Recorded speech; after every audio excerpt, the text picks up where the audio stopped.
Татарстан сәүдә үзәкләренең инде 6-сында бүгенгә иртә 2 рәкъгать мәчет намазыннан башланды. Дин кардәшләр белән бергә аны Татарстан мөфтие укый. Бүген биредә ачылган намаз бүлмәсе хәләл лайфстайл, ягъни хәләл тормыш рәвеше концепциясенә туры килә. Безнең 80-гә якын мәхәллә булса да, ләкин торговый центрны ерак булгачыннан без бара алмыйбыз. Хәзер Аллаһка шөкер, шундый мөмкинчелек бар. Намазлыклар, тәсбихләр, монда гыйбадәт кылу өчен барлык уңайлыклар да бар. Идәннәре җылы, келәм җәелгән, ә хатын-кызлар өчен исә махсус менә шушындый пәрдә белән бүленеп куелган аерым намаз уку урыны бар.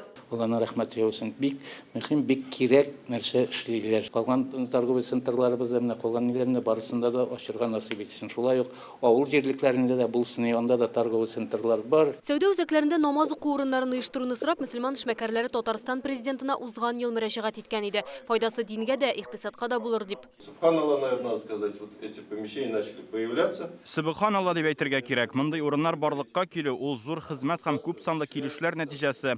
Әлеге бүлмәнең файдасын Татарстан гына түгел, чит ил мөселманнары да, монда хезмәт куючы эшмәкәрләр дә күрәчәк. Хәзер безгә инде башка шәһәрләр, Нижнекамск, Чаллы шәһәрләре, инде университетлар хәтта мөрәҗәгатьләр бездә ачыгыз дип. Без әйтәбез, ярар, ачырбыз иншалла. Киләсе ярты елда Казанның тагын 3 сәүдә үзәгендә һәм Түбән Камадагы зур кибетләрнең берсендә шундый намаз уку бүлмәләре барлыкка килергә тиеш. Айгөл Бәдретдинова, Олег Мыльников, Яңа гасыр каналы.